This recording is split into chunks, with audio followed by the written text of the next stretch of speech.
It's extra time. It's Monday night. I'm Dom Aldworth, and this is The Sports Bar. He's done it! The greatest night in the history of Chelsea Football Club. European champions. They've beaten Bayern in their own backyard. Tuilagi through the first two, through three. And England are going to score again. No one will catch Aston. It's magnificent. There's no other word.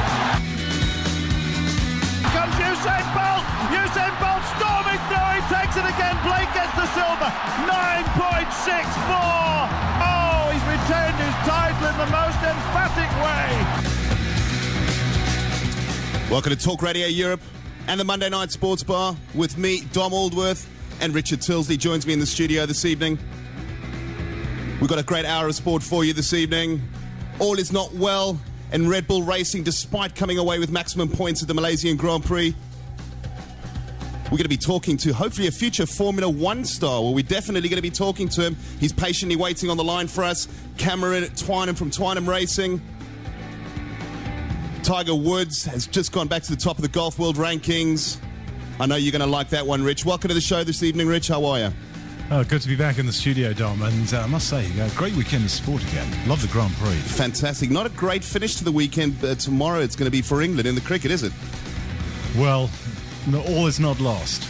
They've got 6 wickets to save the test match. Well, we're going to be talking plenty of cricket a little bit later on in the show, but without further ado, a great weekend of Formula One racing, round 2 of the Formula One World Championship. So I thought it was quite appropriate that we bring in more than likely a future Formula One star at 17 years old, Cameron Twynham. Cameron joins us on the line now from the UK. Cameron, good evening and welcome to Friday night, to the Monday Night Sports Bar, beg your pardon, on Talk Radio Europe. Good evening, Dom. Cameron, we were supposed to be talking to you this evening, hopefully while you were walking the circuit at Spa for pre-season testing for the F3 Open Championship Series you're going to be taking part in. But unfortunately, some bad news while you were on your way there. Actually, I think you might have been on the M25 at the time. No, it's testing today in Belgium. Because of why? The weather there was just terrible. So they said that the gravel traps were all frozen, so it was a bit dangerous for cars to be going around, so they cancelled it, unfortunately. An iconic circuit as well, Spa steeped in history. You must have really been champing at the bit to get testing that new F3 car on that circuit. Yeah, I know. I was really excited, and I'm extremely gutted that I didn't actually get a chance to go around such an iconic track. Cameron, we're going to talk. That's a new adventure in your life, which begins in April, on the 26th of April, in France. But before we go there, let's just turn the clock back. And there's probably a lot of listeners out there that are wondering how on earth you get to drive a Formula One car eventually in your career, or even to the stage that you're at now.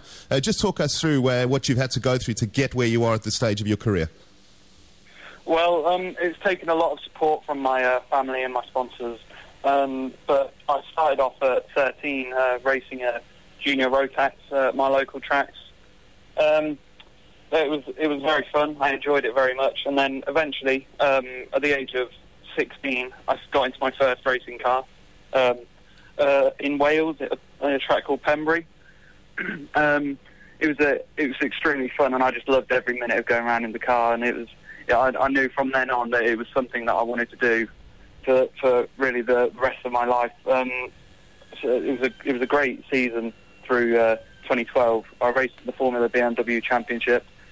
I finished 4th overall in the championship, which I'm very proud to be part of that championship, and also to come out with such a high finish. In 2013, as you said, I'm going to be taking part in the European Open, European Formula 3 Open class at Copper.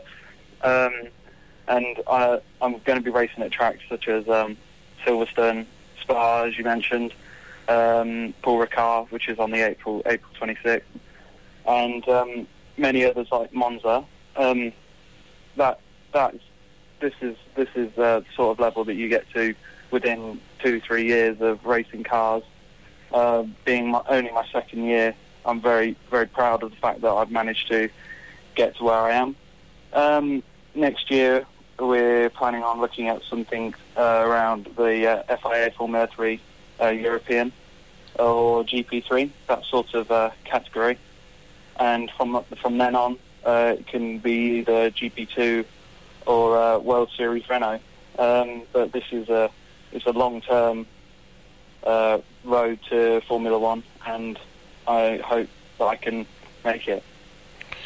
Cameron, this is Richard in the studio. It's quite a festival of motorsport in Belgium this weekend, because my niece is a go-karter, and she was also one of 14 girls selected to go to the F1 headquarters in Switzerland, because, as you know, they're looking for the next female Formula One racing driver. So is this sort of all taking part on consecutive days, is it, in Belgium? I'm sorry, I don't really understand. Because there's also the go-kart championship racing, isn't there, this weekend? So is that's part of the same program, is it? I'm not really sure. I think that I'm not really sure about the whether they're going to be racing the karts around that sort of the track. But I think there's a go-karting track within the Spa-Francorchamps. Absolutely, that's what I'm saying. I think there's a festival of motorsport, isn't there, with the go-kart track and the racetrack being used. There's many different cars going down there. I've seen many different people saying they're going to be going down there. I think it's going to be a big event. Now, you obviously sound as though you haven't sort of come through the karting route, which so many drivers do, especially a lot of the German drivers, when you think that both the Schumacher brothers and I think Vettel also started off in karts, didn't he? Yeah. Do you feel as though that there is an advantage, going the route you're going as opposed to going through the karting? Well, I think you did take part in 2 years, didn't you, in the Junior Rotex karting series as well, didn't you? Oh, right, sorry, I did Super 1. Yeah, I did Super 1 go-karting in the Junior Rotax. And I definitely think there is an advantage of racing go-karts to begin with, because go-karting is extremely competitive and you learn a lot of racecraft in go-karting. So I think it's definitely a starting point for many drivers. And how long, do you think it'll be long before there is a female Formula One driver in one of the main teams? I really don't think it'll be very long until some female comes through the ranks into Formula One. It's just a matter of fact of how good they are, and just whether people want to pick up a female racing driver. And in your class of racing, are those female drivers that you're competing against? Pardon? In the category of racing that you drive in, are there other girls racing in it?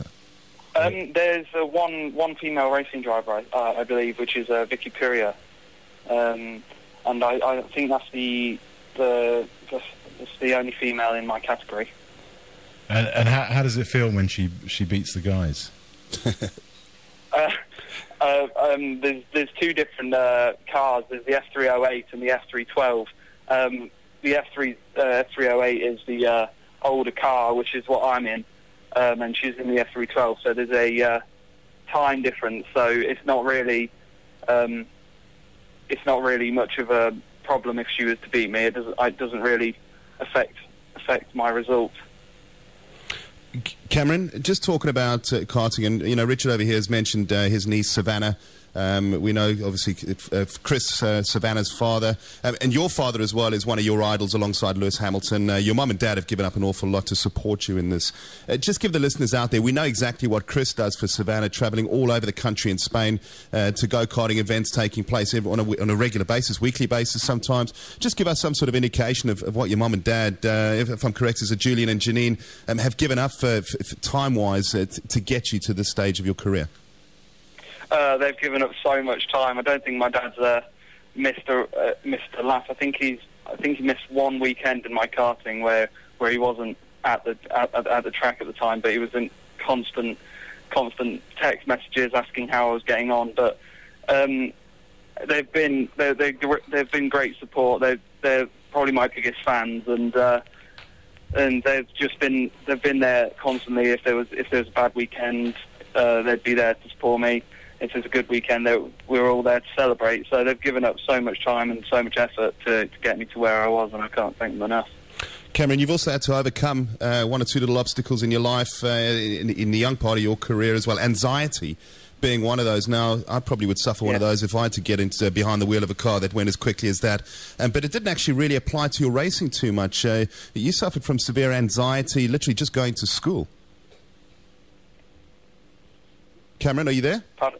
Yeah, you just cut off momentarily. Cameron, you had some serious problems with anxiety, actually away from motor racing as well, wasn't it? Yeah, it was really when I was going to school. It really affected me. It was just I had massive problems with going into my classes, but it never really affected my racing. It was mainly a problem outside of racing rather than. There was probably a few weekends where I felt it a little bit, but as soon as I'm in the car, I'm probably the happiest that I could ever be when I'm racing. So it's strange, and it never applied to you when you got behind the wheel of a car. No, never. Incredible, very strange. And how did you manage to overcome that?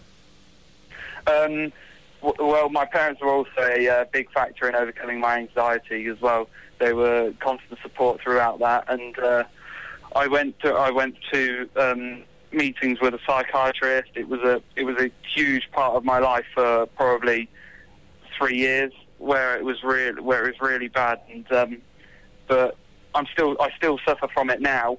It will be there forever, but I can control it. I know how to control it now, and I think it's made me a stronger person experiencing that sort of problem. Well, certainly no anxiety for you this year with your new adventure in F3 Open Championship. You're going to be racing around circuits like the Nürburgring, Jerez. You'll be down here local to us. It's only a couple of hours away on the 14th of June at Silverstone, Spa, Monza, and the Circuit de Catalunya. I mean, this is going to be an extraordinary experience in your life. Yeah, it's going to be. I'm sure that I'll love every minute of going around all these tracks. To just think that probably a month before the F1 cars were just flying around the track it gets the heart going, to be honest. I bet, and we're definitely going to follow your progress, Cameron, and hopefully maybe do a link up with you when you're down in Jerez locally. Just very quickly before you go, I'm sure you were sitting down on your sofa yesterday morning at about 8 o'clock UK time watching round 2 of the Formula One World Championship from Malaysia. Yeah. Another thrilling race, but not all is very happy in the camp of Red Bull at the moment, despite unbelievably so sealing maximum points there. What do you make of all of that happened? I believe the result was extremely controversial. F1 you've got to be a team player. You've got to obey the team orders, and I think what Vettel did was wrong. But in the end of the day, we're all racing drivers, and we all want to win. I mean, it's what we do it for. It's what you work virtually your whole life, and to get to where he is, and he just wants to. He wants to get as many points, take as many world championships as he can. I understand why he did it, but it's extremely controversial, I believe. Well, listen, hopefully we'll be talking about you one day sitting behind Red Bull, McLaren, one of those sort of teams. We certainly look forward to following your career as well. And the listeners out there that want to learn more about you, you got your own website, haven't you? Yeah, I have my own website, CameronTwynham.com. Cameron Twynham, it's not Cameron Twynham Racing, is it? It's CameronTwynham.com, yeah? It's CameronTwynham.com, yeah. Excellent. So anybody out there can follow your progress. I'm certainly going to keep an eye on it, and hopefully we can have another chat to you later on in the season when you're down in Jerez to see how your progress is going, Cameron. Thank you so much indeed for your time this afternoon. It's been great to have a chat, and best of luck for you for this season, which begins, I think, in April, 18th of April, isn't it? Yeah. Yeah. Fantastic, Cameron. First race at France, Paul Ricard. So. Looking forward to seeing how you get on there, mate. Thanks so much for your time today. Brilliant. Thank you very much. All right. Cheers, Cameron. Cameron Twynham there from Twynham Racing, a young budding Formula One star. We've already got some callers on the line here. Should we see if we can bring him in, Rich? Well, I mean, it was such a fascinating chat on Friday. I was listening to the show, Dom, and thought there were some really, really interesting callers, and we can talk about some of the points they made a little later once this caller's been brought onto the show. We'll see if we can bring you on. Good evening, you're live on Talk Radio Europe. Good evening, Don. Jonathan Williams here. Jonathan, how are you? I'm pretty good. You? Not too bad, thank you. That was a very interesting interview. Thank you very much. Cameron should... Oh, we've lost you there. Hang on, John, we've lost you there. Hello, John, are you there? Yes, I am. Sorry, we lost you there for a second. Okay, I was saying Cameron should take courage. Phil Hill, who was world champion, suffered terribly from anxiety. Yeah, strangely enough, from Cameron's side, as you may, I don't know if you heard the part, it didn't actually affect him when he gets behind the wheel of a car. This was something that he had when he actually went to school. In fact, when his parents dropped him off at school, he used to make them wait for half an hour outside, just in case he had any serious attacks. Yeah. What did you think of the race on the weekend? I loved it, absolutely. And what do you make of the problems at Red Bull? Well, I think Vettel's behaviour was totally normal. Totally normal for him or for a racing driver? Normal for a proper racing driver. What do you make of that, Richard? Well, absolutely, and I must say I've thoroughly enjoyed this gentleman's contribution on Friday, and talking about Phil Hill, who I think was it 67 he was world champ? Oh no, well before that, 62 I think. 62, and then of course you mentioned Ronnie Peterson, and when I first got into motorsport it was in the early 70s, and Ronnie, or the Super Swede, he was such an exciting racing driver. I remember along with Emerson Fittipaldi in the John Player Special Lotuses. I mean, they were sort of the team that I suppose all young boys thought, wow, because the livery of the teams looked so good, and they had two such great racing drivers. Yeah. And but again, I mean, it's changed so much since then, hasn't it? And well, for the worse, probably. But as I say, I greatly enjoyed the race yesterday, and all these do-gooders who saying bad show and everything else. It's nonsense. Well, I think it's the instinct of a racer, isn't it? I mean, and as Ross Brawn said, he said, well, I'd be disappointed in regards the Rosberg incident. And they said, are you upset with Rosberg that he, didn't accept your decision first time round and complained? And he said, I'd be very upset if he didn't complain.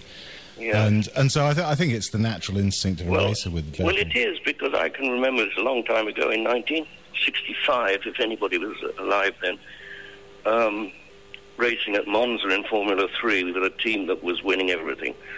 And I said to my teammate, who was my best friend, Piers Courage at that time, it was wet, it was his turn to win it.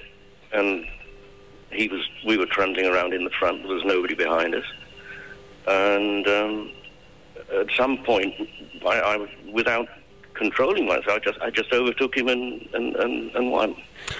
And then I had to explain that at the end, because we'd had an agreement. But if you're a proper race driver, you see a car in front of you, you want to overtake it. Yeah, I mean, I can understand that, and Sebastian Vettel is very much that, isn't it? But surely if you've got team orders before, I mean, Mark Webber had already turned his engine down to conserve his tyres.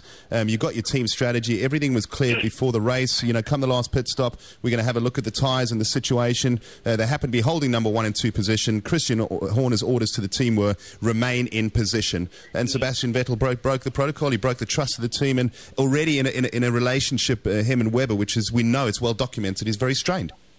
Well, the thing is this. Sebastian is the favourite of the owner of Red Bull, the man who pays the bills. And whereas he can't do no wrong, if he does wrong, nothing's going to happen. And Mark Webber should realise that. I expect he does. And he's near his sell-by. I mean, he's a fast driver, but this will be his last year. If he gets to the end of the year, he won't get to the end of the year if he keeps throwing his toys out the pram. So he should be just happy to get his salary. And if they are neck and neck, Horner should just say, look, if you two guys are at the front close to each other, Sebastian's going to win it. End of story. And if you don't like it, walk.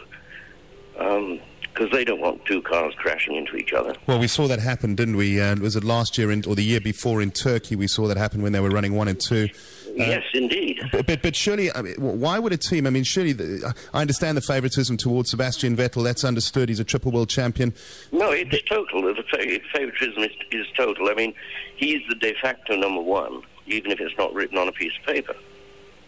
But surely at this stage of the season, to let Vettel win is a completely unfair advantage for Mark Webber. Well, Vettel's quicker than Webber. End of story. Well, yeah, I suppose he is. I mean, at certain times of the races, he might not be, depending on strategy. I mean, if he's got tyre wear, which is... yeah, well, if Mark ended up, 30 seconds in front, well, there'd be no problem. But if they're, as I say, neck and neck, Vettel is the invisible number one in that team, and the boss, the man who pays the bills, wants him to win. I thought that was, to be honest, fairly indicative in if you compare, the response of Christian Horner to the remarks of Ross Brawn. And all Christian Horner said was, "Come on, Seb, this is getting silly." Yes. Whereas where Ross Brawn got on the radio to Rosberg, he left Rosberg under no illusion whatsoever. Yes, if he didn't obey team orders, he was going to pay all hell when the race. I mean, you could just tell it. Ross was very headmasterish, wasn't he? Absolutely, and and I think that was Christian Horner to have perhaps taken the same tone, then maybe Vettel would have listened. But I think that you could tell. I mean, he was. No, I don't think he would. Well, let me ask you guys this: what if it was Nico Rosberg that was lying in third and Hamilton was in fourth, and Hamilton had the pace? Do you think Ross Brawn still would have done the same thing, or do you think it's written in his contract, Lewis Hamilton, that although they've said our drivers are on a level playing field, that Hamilton actually is officially their number one driver? Well, there is rumours of that. I would lean towards that belief that he's number one. But Ross said that both cars were running out of petrol, so neither of them were allowed to go quick. So we'll see later on. I'm impressed by the pace. They've improved. And I'm impressed by Hamilton because he's got a handle on it with a new car. Certainly does do, and the pace with the Mercedes was very good, wasn't it? I thought Hülkenberg was pretty good yesterday. It's interesting you mention Hülkenberg because a lot of people think that he was the driver that McLaren should have gone for rather than Perez. Do you think he could end up in at Red Bull next season, being German? I would think he'd be a very good candidate to replace Mark, Because to be honest, I mean, I know that Perez, showed a lot of speed at the first half of last season, but to me, he lacks a bit of racecraft, really. He's very young. He'll learn. I think he's quite savvy. He can only get better. But Hülkenberg shows some nice aggression. I think he'd be good. The moment of the race for me, guys, was certainly when Lewis Hamilton came into the pits in his Mercedes GP and pulled up in front of his old pit crew. Well, you would, wouldn't you? We've all done it, Dom. We've all moved home and driven to the old house. Driven to the old house, yeah, fantastic stuff there. But not a bad second race of the season. 2 winners now from two different races. We could see 7 from the first 7 like we did last year. 7 well, different. It's looking very promising. I look forward to the next one. Well, in 3 weeks' time, we'll see what that relationship is with Sebastian Vettel and Mark Webber after he's apparently going down under for a bit of surfing to clear his mind. I wouldn't be surprised to think if he is wondering whether he wants to keep his contract going. Well, who else? I mean, the thing is... Oh, no, he'll keep it going, for God's sake, but there's bad blood there for sure. And it's going to spice up the season quite nicely, isn't it? I think Sebastian better look out for scorpions in his boots and things like that. I would have thought so. Well, look, thank you very much indeed once again for your call, and we look forward to talking more about the Formula One as the season unfolds. In 3 weeks' time's the next race in China. Okay, hope so. All right, take care. Thanks so much. Bye-bye. Some other encouraging things, I thought, the McLarens, until obviously they had that problem with the wheel changer button, looked as though their performance was improving, but I can fully understand why, die-hard McLaren fans are calling for the return of Ron Dennis, because... Absolutely. Well, I mean, it's... Because I don't know what it is. I mean, well, Ron Dennis, to begin with, I mean, is an absolute genius. I mean, he was the man who really reinvigorated McLaren way back in the 80s. But is a very tough and abrasive character. And I feel as though that with some of the performances that we've seen from the McLaren pit crew, over the last 12 months, I know they got it together towards the latter half of last season, but it needs someone with a bigger boot to go and shake the place up, I think. Absolutely. We've got another caller on the line here, Rich. We're going to bring you in. Good evening. You're live on Talk Radio Europe. Yeah, hi, good evening. It's Martin. Martin, how are you doing? The other Martin the other week, actually. How are you? Very well, thanks. Just to settle the record straight, there is a Formula One female driver.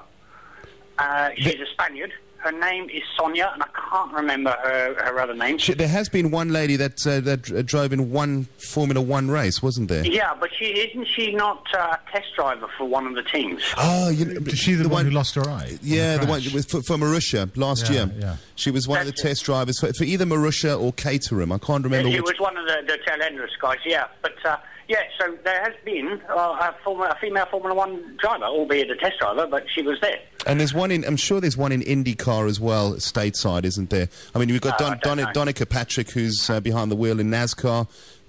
She got pole in the Daytona 500 this year, didn't she? But she seems to come in running 23rd, 24th. I don't know whether it's they can't. You've got an interesting opinion on this, Rich. I don't know whether you want to share it with the listeners, but we've discussed Martin behind the scenes, Rich and I, about why potentially a female couldn't make it as a Formula One driver, and we might want to share our views with you on that one.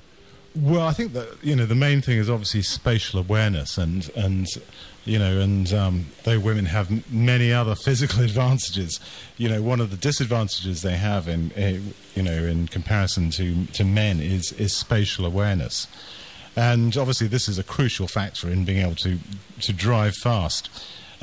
Plus, I mean, there's the enormous G-forces that are exerted on the body, and having the neck strength too. I mean, and if you look at people like Alonso, I mean, they have no neck. I mean, it's just a solid muscle. And then there's one other factor, and which is that men produce a risk-taking hormone that women don't take. And a lot of analysts feel as though that with these physiological differences, women are always going to be at a disadvantage. What do you make of that, Martin? Yeah, it's really, I kind of agree with that. Yeah, we're built differently, and as far as the fitness level, the muscles and so on, with the G-forces, for sure. And also, just to be a little bit flippant, of course, you don't have to park a Formula One car. If there's any ladies out there listening, 952 78 4000, give us a ring. And but with the Vettel thing that's going on, of course, it was with Hamilton and Rosberg as well, to a lesser extent. But with Vettel, he's always been like that, and he gets paid to win races. He's always been. He starts, he gets pole position. He's got the race win in the bag. And what will he do? Despite being told to look after the car, he goes for the fastest lap right at the end. Every time. Also, Martin, don't forget he's German. It's in his nature to dominate. Yeah, exactly, yeah. But, if he's got the two, he's got the pole, he's got the race win, it's all done, he will then go, and there's numerous times, he's been asked, look after the car, said, everything's done. But he just won't. It's in his blood, and he's there to race. And, if you start sort of taking that away from him, the more you start taking that away from him, saying, look, you've got to settle for second, the more it comes into his psyche, and you take away that fight, that fire within him. But Martin, drivers do mature, and I was quite impressed that because if you look at Lewis Hamilton, I mean, he is somebody who has wanted to drive the car to the limit, 100% of the time, and he was told to ease off this weekend and coast home, and he towed the line, and I thought, wow. He did, yeah. And yes, the drivers will mature, but right now, Vettel, I don't know how old he is, 24, something like that, I think.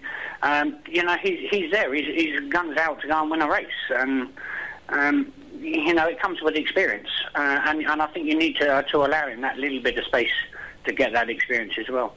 Well, Martin, we've discussed the relationship between Mark Webber and Sebastian Vettel. Nico Rosberg and Lewis Hamilton, their relationship will be, a very good friendship actually, will be severely tested this season and beyond, I think is clear to see following the second race. But another relationship that's been under scrutiny for a number of years now is Felipe Massa and Fernando Alonso at Ferrari.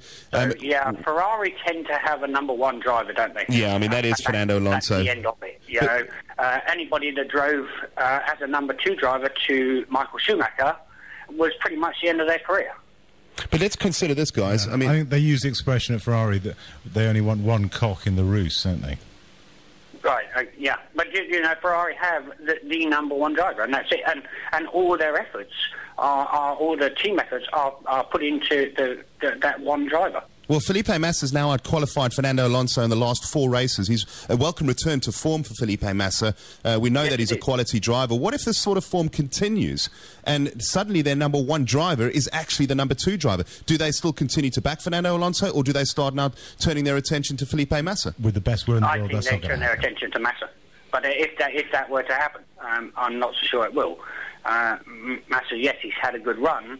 His confidence has come back. His talent has come back. He went through quite a bad spell, but yeah, it's back again, and it's good to see. Who knows? We'll have to wait until later in the season. As I said last week, it's the beginning of the season. Lots of things can happen. You know, everything's new right now. Well, actually, we could be revisiting this conversation later on in the season as well, guys. Looking at the clock, we need to go to a commercial break. But, Rich, you want to say something there? Yeah, I mean, there was another gentleman, another Martin, who called on Friday, and he was talking about refuelling. And it's not something I'd really thought about since the rule changes, but I thought that there was one quite interesting point that was illustrated, you know, by the whole question of should you allow refuelling or not, was that because the fuels were running on, the cars were running on a minimal amount of fuel, it prevented the 2 Mercedes, you know, really trying to take the race to Red Bull. And I felt that to a certain extent, you know, we were cheated out of a really good race because they didn't have enough fuel. And even though I thought it was a great Grand Prix, I thought, well, maybe it could have been a little better, you know, because, you know, I know that they were anticipating that there was going to be a lot more safety car stoppages and things like that. But, you know, you can't always calculate, you know, on that basis. And I think that you've got to ensure that, you know, your cars can race to their maximum 100% of the race. Yeah, that's a fair point. Yeah. What do you make of that, Martin? Yeah, I agree. Yeah, I was, as I said last week, I was in 2 minds with refuelling. Didn't like it at first. But yeah, I think there's certainly possibility that maybe they'll bring refuelling back. I thought that KERS and DRS were fantastic. That's opened the race up a lot now. So anything they can do to you know, bring back the days when it was will-to-will racing. Martin, we've got another caller on the line, so I'm going to bring you in. Thanks very much indeed for your call. Much appreciated, and I'm sure we'll chat later in the season. Cheers now. Okay, bye. Right, we're going to try and bring... We've got another caller here calling up here. We're going to try and bring you in, and we've got you there. Good evening. You're live on Talk Radio Europe. Hello, John. It's John Dodd. Now, we've got to get back away from the crap. Now, women are very capable and sometimes exceed what men can do. And I tell you something, they're very, very, very good. They are very. I think they're winning at sometimes in Daytona, and speeds much in excess of Formula One. And as for G-forces, well, there have been some very high respected lady drag race drivers, and they passed the steam hammer on the Nimitz by 15 times. They defy medical science. They're still conscious because they have to pull a chute out and stop the bloody things because they're nearly reaching 400 miles an hour. So let's not give us any old crap that women can't make it. Well, John, actually, they're not winning NASCAR. Danica Patrick is in NASCAR. She's never actually won. She's made pole, but she's never actually won. Well, that's pretty good. She must have gone as fast, if not faster than a Formula One car, in a car that looks like a bloody motor car, not a bloody go-kart. But anyway... John, you're on form. We haven't heard you on the show for a few weeks. Well, you know, I was on the other day, but and all the ladies were crying out for me for a game, so I thought I'd come on. But ladies, please, don't underestimate them. I've flown aeroplanes for donkey's years. I've met 5 women pilots personally. They're all much better than I. And they were. I discovered about 37 or 38 years ago that at the height of their fame, that Russian airline, Aeroflot, had 1,500 women commanders flying things bigger than as big as 707s, because I think that time the 747 hadn't come in yet, but they're now flying things as bigger. John, I don't dispute in any way that women are not more than qualified, okay, in every single way. To fly aeroplanes and drive cars, but the point remains is that there are physiological differences that do, in fact, I think, you know, make it harder for women to compete. Well, yes and no, but they're very, very good things. And what would we do without them? Well, exactly. Absolutely, I wouldn't dispute that for a minute. But it just goes back to, well, will we ever see a female Formula One racing driver who is, up there competing, and winning races? Well, actually, hang on. You've got a young niece out there, mate, who's doing pretty well at the moment. So let's hope that we do, and let's hope it's her. One final thing. Especially with the money they're on. One other thing, that women pilots nearly all die of old age. You see, if you ever go to air displays, they're the biggest killer of pilots at all round. The best pilots in the world, and some of them are, like take the Rolls-Royce chief test pilot, I think it was 22 or 23 years ago, he looped a Spitfire too near the ground and smashed himself and the aeroplane worth 400 grand to bits, because he just wanted to show the world he's the best pilot in the world. He was a man. A woman would never have done that. Yeah, very true. And it's all big-time, high-time pilots showing everybody they're the best pilot in the world, like the moth coming nearer and nearer and nearer to the flame. I tell you what, you can give me a grandma or a 15-year-old girl. My current girlfriend's just over 20, and I've taught her to drive. And in 3 hours, she soloed my Touareg all around country lanes. She shouldn't do. She hasn't got a licence yet, because I'm now putting in the hands of the driving instructors at El Tortel in Torremolinos. I think we've gone off the subject somewhat. Well, yeah, we've got another call online. John, great stuff. Fighting the rights for women on the Monday Night Sports Bar. We have to go to a commercial break. Thanks very much indeed for your call. Thank you. Cheers, John. The Monday Night Sports Bar with Dom Aldworth. Well, welcome back to the Monday Night Sports Bar. Well, just in the commercial break there, we had Jonathan who's on the line now. He rang us up to put us in our place, I suppose. There has been some previous Formula One drivers and some mini drivers, Jonathan. Yes, indeed. But this goes back a way, but Leila Lombardi, an Italian girl, was racing in Formula One in the 70s, and she was good. And Davina Galizia, who'd been an Olympic skier before that, she was excellent. And in the 60s, very early 60s, Christabel Carlisle would win races in 850 Mini, which was very competitive class then. She could beat all the men. But what do you make of what Richard was saying just before the break there about certain capabilities that the women might not have, which they might need to race in a Formula One car successfully? Well, there's only one, and that's physical strength. And I think in a modern Formula One car, they would be hard-pressed, even if they, spent a lot of time in a gym to get the muscle strength in the neck and everything else to do it. I may be wrong, but I would think a woman would really struggle to drive a Formula One car fast for 2 hours, You mentioned that. I mean, because I do remember those the Davina girl, and when she was in Formula One. But it felt at the time that it was very much a sort of a PR move by the team, rather than an attempt to bring a genuinely competitive racing driver to challenge for the World Championship. Well, it's like anything else. It's like football, isn't it? If the pool is very small, you're not likely to get a champion. If you've got hundreds of people like going through go-karts, and then little by little they get eliminated, you end up with the top 20 boys in they're all good, and but if you only end up with one girl, she hasn't got so much chance, has she? Well, only time will tell. We'll have to wait and see. Perhaps, like we've already mentioned, that young Savannah Richards' niece might be one of the first female of the modern era Formula One drivers. It's obviously doable.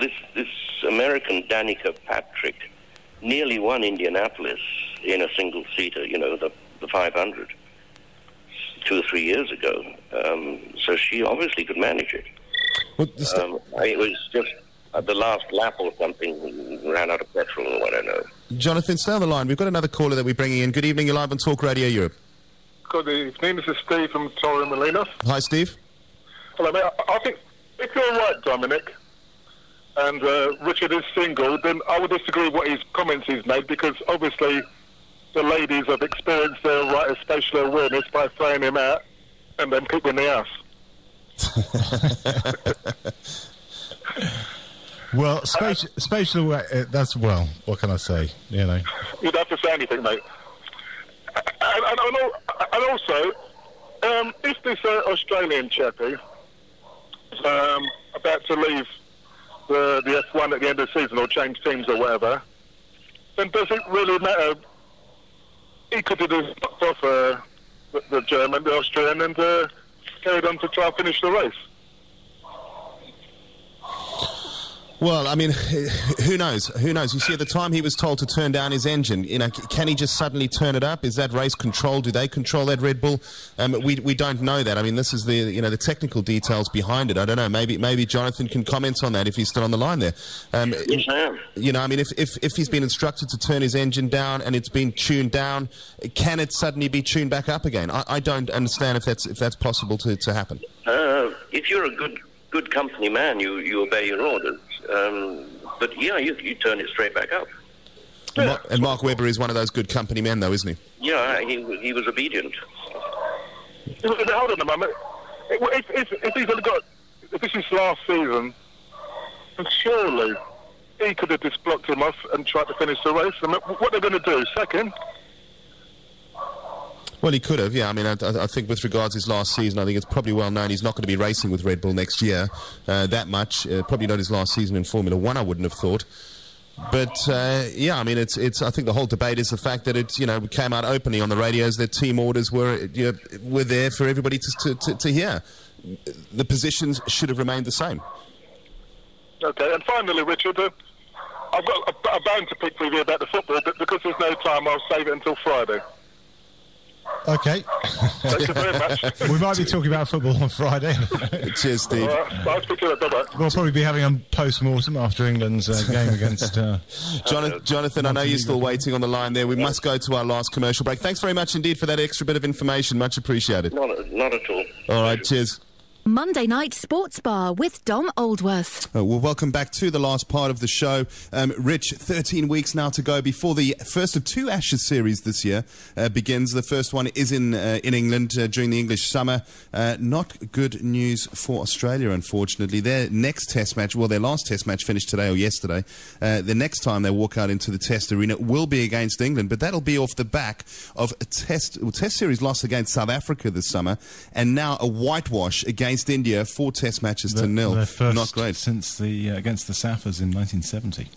First test series loss. First whitewash. For about 40-odd years. Well, I think it was Bill Laurie's team. No answer to the England spinners of Jadeja and Ashwin, who's performed particularly well. Both of those guys, certainly in the England series, they performed very, very well. But where do Australia go from here, so close to the Ashes series? Well, it's not really surprising that they've had such a problem against the Indian spinners when you see the sort of the dearth of decent quality spin bowling in Australia at the moment, which seems incredible when you think that only 10 years ago we had Shane Warne and Stuart McGill. Well, they had 2 of the best leg spinners in the world and probably one of the best Chinaman bowlers in the world as well, with Michael Bevan. You had Brad Hogg as well, who was loitering around the one-day setup as well. Stuart McGill only played about 30 test matches because Warner was there, but this guy would have had 100 test matches for anybody else.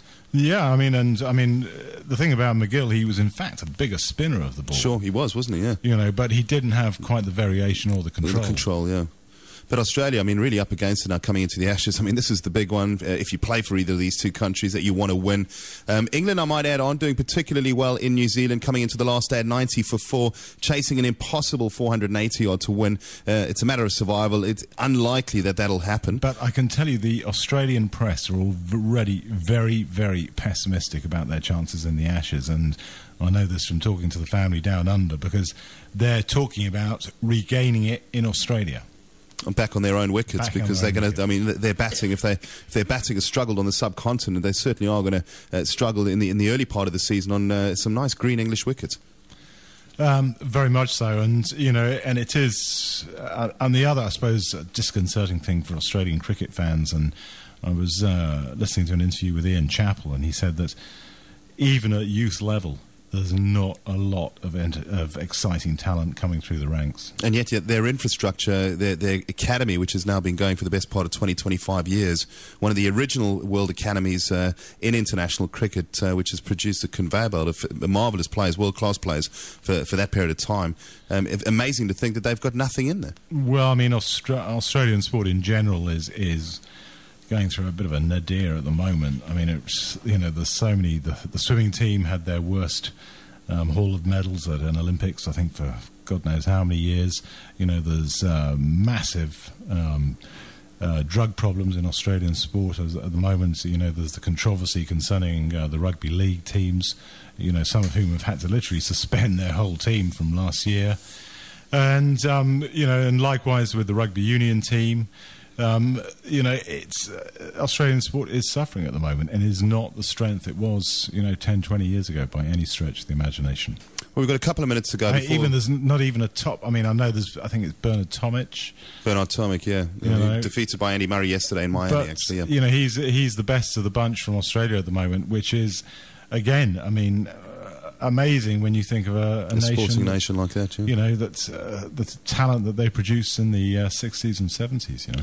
Well, we've got a couple of minutes to go. Let's just turn our attention to rugby. We might as well very quickly. Big game yesterday in the Heineken Cup, Aviva League. Sorry, not the Heineken Cup. Saracens versus Harlequins. A host of England internationals back on duty for their clubs. Saracens coming out on top, 27 points to 12 on that fantastic new surface that they're playing on at Saracens. It looks really good, doesn't it? And I think there are a lot of advantages. Certainly, the scrum didn't seem to be collapsing with quite the same frequency that it did during the autumn internationals.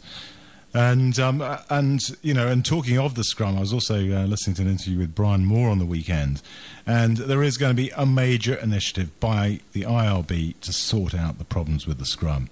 And a lot of it has got to do with the referees and having the interpretation of the law, isn't it? The interpretation. They have to have some unified interpretation of the law.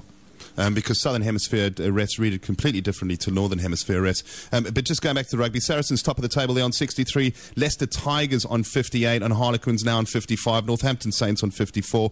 England are in action. We've got about 30 seconds left. England. Talk about the rugby, by the way. Real talent is about. You were telling me about this. Joel Tompkins, centre. Yeah, he's one of the centres for Saracens. And this is his first season in rugby union. He's a convert from rugby league. Andy Farrell sort of picked him out of some time ago. And amazingly, there's already some people saying that he could make the Lions. I personally don't think he will. I think he's got enough experience. I think you've got to have at least one international game. But he's a man of real talent. Well, that would be a stunning selection without representing your country and going on a Lions tour. Rich, that's all we've got time for. Thanks, mate, for coming in. We've got the football tomorrow. We've got the football tomorrow as well. Absolutely. Yeah, can England do it? Two very good strikers with Jovic and Fiorentina and Juventus strikers, aren't Marco Marin, is it? Marco Marin. Thanks for tuning in. Radio Europe on the hour. Live international news from Sky.